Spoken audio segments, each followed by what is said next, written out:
Hi mga dude! So, sa pagpapatuloy ng ating pagpapadala ng balikbayan box, so ito yung mga laman ng aking box. So, kung mapapansin nyo, assorted good siya. So, may mga t-shirts, bags, tapos groceries, tapos yung iba pa. So, lahat yan mapupunta sa kamag-anak. So, mapapansin nyo, binalot ko na yung iba sa plastic para ma-secure ko na hindi siya mabasa. So, ayan yung mga damit at kung mapapansin nyo na ay may mga label na para nga hindi na magkagulo sa bahay kapag dumating na sa kanila yung box. So, ayan yung mga groceries. So, kaya pala ako namimili dito ng grocery. Siyempre, sa Pilipinas kasi napakahirap mamili ng mga halal goods. So, especially sa mga pagkain. So, as Muslim, so kailangan mabili namin yung halal. So ayan, nilalagay ko na sila sa box at kung mapapansin nyo, lahat nakabalot yan ng plastic para nga ma-secure natin siya na kung dumating sa point na mabasa man yung ating box ay secured naman yung ating mga items. So dito sa box na to, medyo nalitan lang ako kumpara sa mga nakarang taon na yung box nila ay parang malaki at marami nga ako na ilalagay.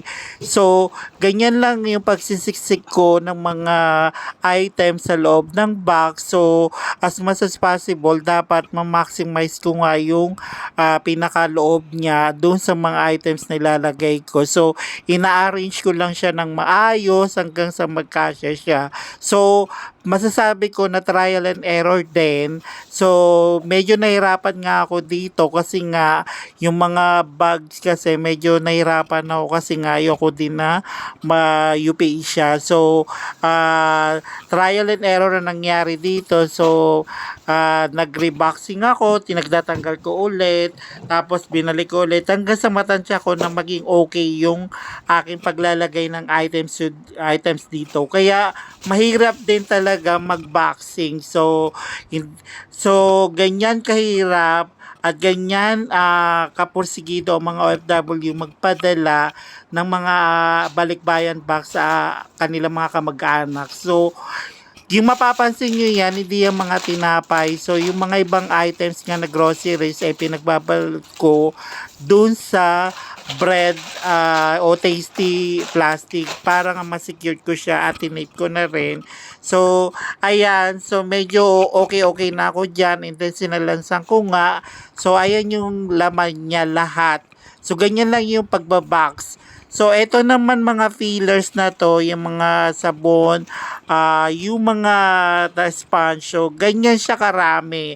So, ganyan guys, so dapat ma-secured. And then, ito na nga yung time na maglalagay nga ako ng PVC strap.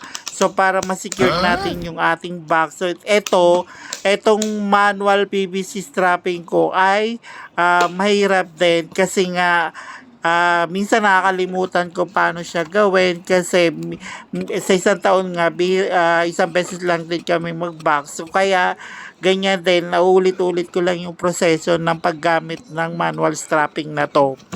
But anyway naman, secured naman siya kapag naikabit na natin to. At itong pag-manual strapping ko nga, inulit ko din to ng ilang beses kasi syempre nagkakamali din at di bali naman, mayroon naman ako mga extra na PVC strap at nagkasya naman bandang huli. So ayan guys, panoorin nyo hanggang dulo sa ating pag-box.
Nahirapan talaga ako dito sa paggamit ng manual strapping na 'to kasi nga, hindi siya biro talaga gamitin. And then, eventually naman na-manage ko naman siya ng maayos at okay naman yung aking pag-i-strapping. And ito pala guys, itong gabi na 'to at kinabukasan nga ipi-pick upin nga ng LVC courier. So, para at least fresh siya na i-box. So, ganun kami magpadala dito. Sa puntong ito, nitawag na namin kahapon at kukunin na nga lang to kinabukasan. Kaya doon din namin siya ibinabox para fresh nga. So, ganyan lang kahirap at kaporsigido kami mga OFW para lang masatisfy namin yung aming family sa Pilipinas ay nagbibigay kami ng pangkasiyahan nila, 'di ba? Itong balikbayan box. So after 1,000 moments, so ito na nga at natapos ko na siya. So ayan yung final result niya with the PVC manual strap. So ganyan guys. So, ganyan. Perfect na siya. So, ready for pickup na. At kinabukasan na nga, binaba namin siya sa lobby para nga pick upin na ng LBC Courier. So, ayan, dumating na sila Manong. So, kinarga na lang sa kanilang van at malis na sila. Thank you for watching.